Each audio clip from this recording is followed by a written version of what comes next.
దేవుని పరిశుద్ధ నామమునకు మహిమ కలుగునుగాక. ప్రియులారా, మీరు దినదినము క్షేమాభివృద్ధి నొందొచ్చు. మీ జీవితాల్లో గొప్ప నిరీక్షణ, ఆశీర్వాదం పొందుకోవాలనే ఆలోచనతో ఈ హోప్ ఫర్ టుడే సందేశాలు ప్రతిదినము మీకు అందిస్తున్నాం. ఈరోజు ఈ హోప్ ఫర్ టుడే సందేశము కొరకు 50వ కీర్తన 15వ వచనాన్ని మీ ముందుంచుతున్నాను. ఆపత్కాలమున నీవు నన్ను గూర్చి మొర్రపెట్టుము, నేను నిన్ను విడిపించదను, నీవు నన్ను మహిమపరచెదవు.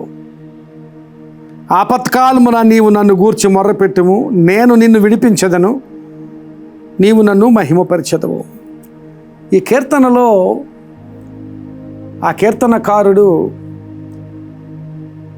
దేవునిని ఆరాధించే స్థితిని గురించి, దేవుని పట్ల విశ్వాసికి కల సమర్పణ గురించి మాట్లాడుతున్నాడు. వ్యర్థమైన ఆచారాలను లేక వ్యర్థమైన దేవునికి ఇష్టం లేని భక్తి స్థితిని అంతటినీ విడిచిపెట్టి నిజమైన సమర్పణతో క్రియాశీలకమైన విశ్వాసాన్ని కలిగి దేవుని సన్నిధిలో ఉండి దేవుని సన్నిధిలో విశ్వాసంతో ప్రార్థన చేస్తే దేవుడిచ్చే సమాధానం, దేవుడిచ్చే జవాబు ఏమిటంటే ఆపత్కాలమున నీవు నాకు మొర్రపెట్టుము, నేను నిన్ను విడిపించదను, నీవు నన్ను మహిమపరచెదవు అని దేవుడు మాట్లాడుతున్నాడు.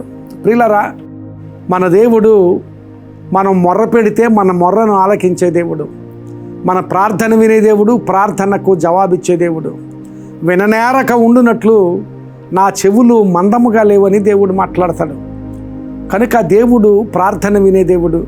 అయితే వ్యర్థమైన స్థితి అంతటిని మన జీవితాల నుంచి విడిచిపెట్టి, వేషధారణ స్థితి అంతటిని మన జీవితాల నుంచి విడిచిపెట్టి నిజమైన క్రియాశీలకమైన భక్తి విశ్వాసాలు దేవుని సన్నిధిలో కలిగి ఉండి, అలాంటి స్థితిలో ఆపత్కాలమున ఏ ఆపద వచ్చినా, ఏ ప్రతికూలమైన పరిస్థితి వచ్చినా, ఏ వేదనలో ఉన్నా, ఎలాంటి అపాయంలో ఉన్నా ఆ స్థితిలో నాకు మొర్రపెట్టుము, ఆ స్థితి నుంచి నేను నిన్ను విడిపిస్తానని దేవుడు వాగ్దానం చేస్తున్నాడు.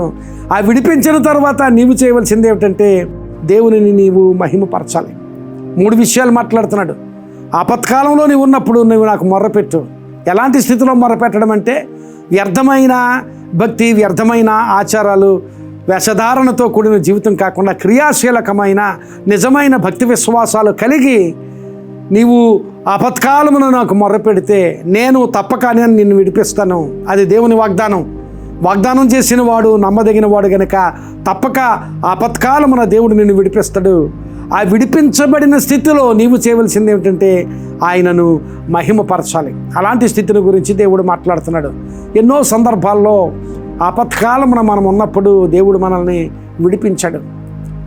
ఎంతో ఆపత్కాలంలో మనం మొర్రపెట్టిన సంగతులు మన జీవితాల్లో ఉన్నాయి. మనందరి జీవితాల్లో కామన్గా కనిపించేది కోవిడ్లో మనం ఎంతగా మొర్రపెట్టామో, ఆ కోవిడ్ సమయంలో ఆ ఆపదలో ఉండి ఎంతగా దేవుని సన్నిధిలో మొర్రపెట్టామో, ఆ మొర్రను దేవుడు విని దేవుడు మనల్ని సజీవులుగా ఉంచాడు. ఆ స్థితిలో దేవునిని మనం మహిమపరుస్తూ ఉండాలి. దేవునికి మహిమను మనం చెల్లిస్తూ ఉండాలి.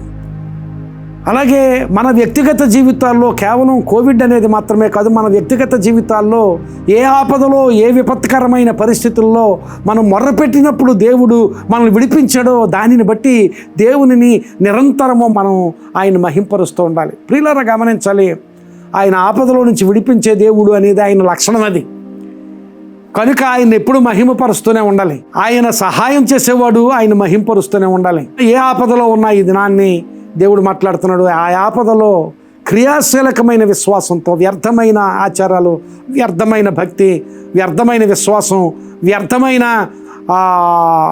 వేషధారణ జీవితం అంతా విడిచిపెట్టి, ఆ వ్యర్థత అంతా విడిచిపెట్టి నిజమైన క్రియాశీలకమైన విశ్వాస అనుభవంతో దేవుని సన్నిధిలో మొరపెడితే ఏ ఆపదలో ఉన్నా, ఏ ఇబ్బందిలో ఉన్నా, ఏ ప్రతికూలతలో ఉన్నా దేవుడు తప్పక దాని అంతటి నుంచి విడుదలనిస్తాడు.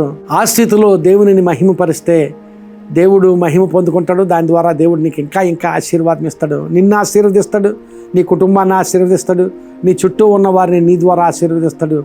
నీవు ఆశీర్వదించబడడం మాత్రమే కాకుండా నీవు ఇతరులకు ఆశీర్వాదకరణంగా ఉంటావు. ఇంకా ఇంకా దేవుణ్ణి మహింపరిచేవాడవుగా, మహిమపరిచేదానముగా ఉంటావు. అట్టి ఆశీర్వాద స్థితి దేవుడు నీకు కలుగు చేయనుగాక.